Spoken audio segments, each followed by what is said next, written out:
Ayan.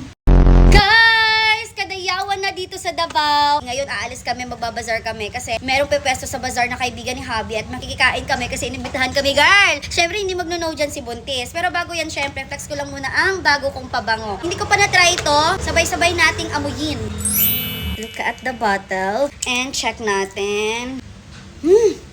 Parang soft lang. Hold on.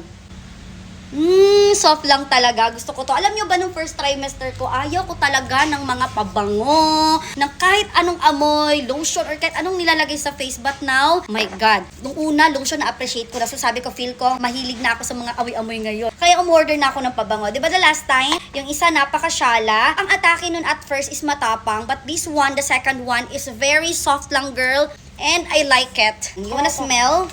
Yeah. Ayan. Okay, para mabango din kayo pupunta ng bazaar, lalagay ko siya sa yellow basket. At girl, hindi ka na malulugi nito. Kaya laki-laki at saka yung talsik ng spray niya, napakanipis, so hindi siya basta-basta mauubos. Ito yung mas nakakatipid. The more malaki or mataba yung sa loob, yung pang spray niya, mabilis maubos, so makaka-order ka ulit. So ito talaga ay para sa mga nagtitipid and super duper bango, soft lang yung amoy niya. If I were you, i-get niyo na. Wait. Ano yung te? Ano sabi mo, te? Ang bango!